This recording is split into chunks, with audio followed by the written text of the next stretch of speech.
ini sama tadi seperti yang saya sampaikan, ya. Kemudian jenis-jenis tadi, jangan lupa kita sesungguhnya hanya punya Bapak Ibu guru di kelas itu sebenarnya hanya punya 2 jenis asesmen, jangan lupa, asesmen formatif dan asesmen sumatif.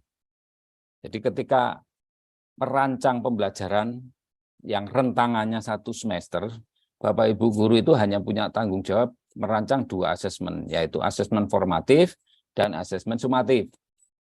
Ya. Nah, asesmen formatif ada 2 dalam kurikulum Merdeka ini, yaitu asesmen awal, ya, dan asesmen selama proses.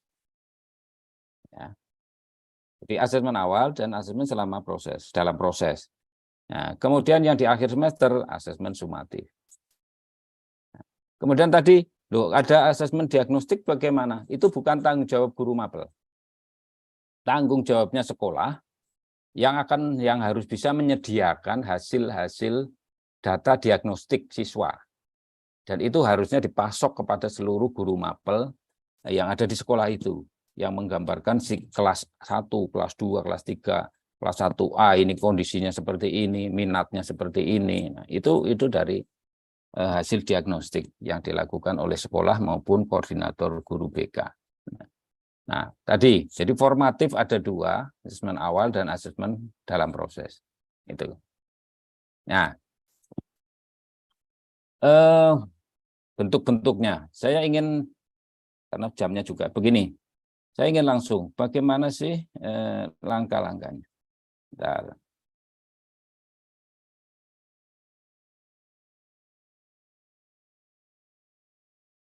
Nah, Ibu, cara merencanakan dan melaksanakan asesmen kurikulum Merdeka. Nih, saya jelaskan tadi sudah sampaikan, tanggung jawab guru mapel atau guru kelas yang menghadapi 1 kelas dalam kurikulum Merdeka itu dalam asesmen itu ada 2, asesmen formatif, asesmen sumatif.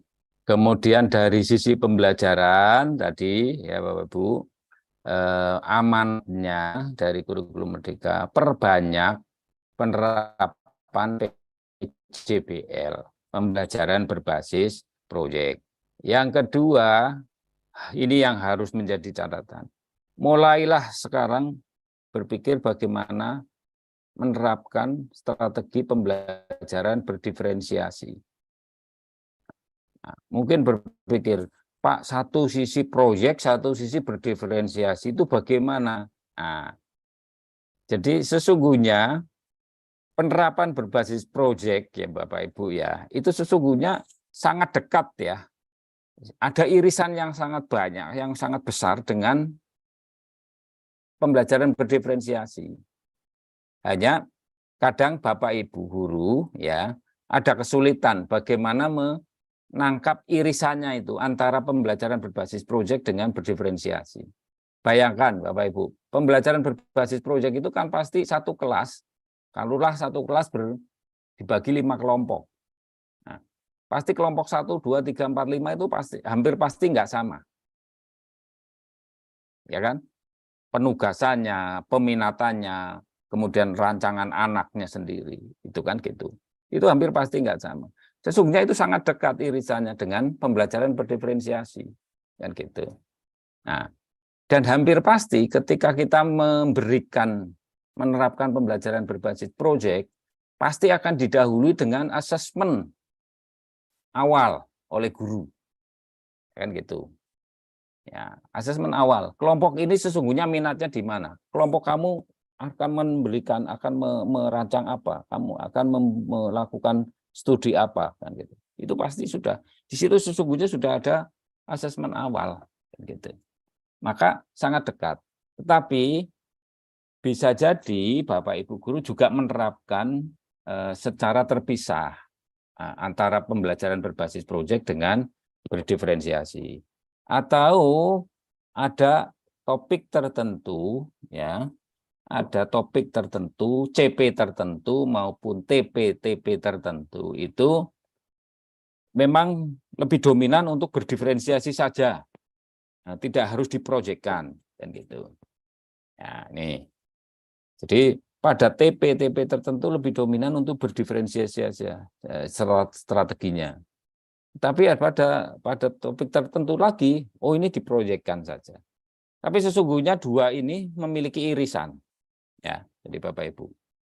Nah, kemudian berdasarkan hasil asesmen awal pembelajaran, pendidik, Bapak Ibu guru, perlu berupaya untuk menyesuaikan strategi pembelajaran agar sesuai dengan kebutuhan belajar peserta didik.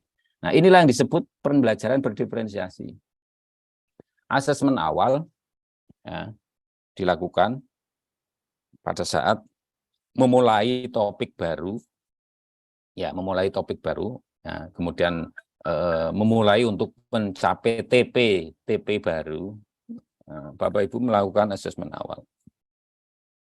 Pertanyaan yang sering terlontar ya Bapak Ibu, Pak, kalau saya melakukan asesmen awal, apakah kemudian saya baru menyusun modul ajar? Bagaimana kami melakukan asesmen awal, sementara modul ajar sudah, sebelum kami masuk kelas, modul ajar sudah kita siapkan. Nah, ya itu pertanyaan yang bagus.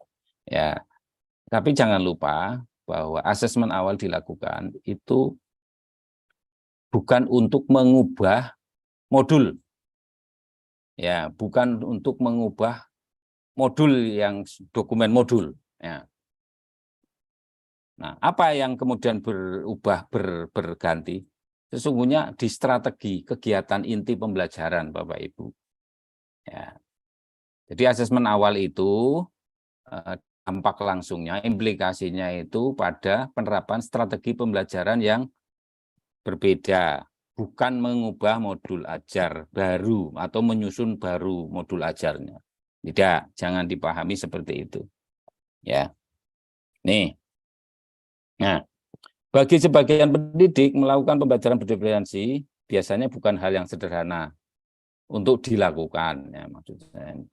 Sebagian pendidik mengalami tantangan karena keterbatasan waktu untuk menerapkan strategi pembelajaran yang berbeda-beda berdasarkan kebutuhan individu peserta didik. Sebagian yang lain mengalami kesulitan untuk mengelompokkan peserta didik berdasarkan kesiapan karena jumlah peserta didik yang banyak dan ruang kelas yang terbatas. Ya, ini memang bagian-bagian ini merupakan tantangan ya yang dihadapi oleh Bapak Ibu guru. Tetapi bukan berarti kita tidak melakukan layanan atau strategi berdiferensiasi sama sekali. Ya. Karena apa? Karena kita sudah melakukan asesmen awal. Ya.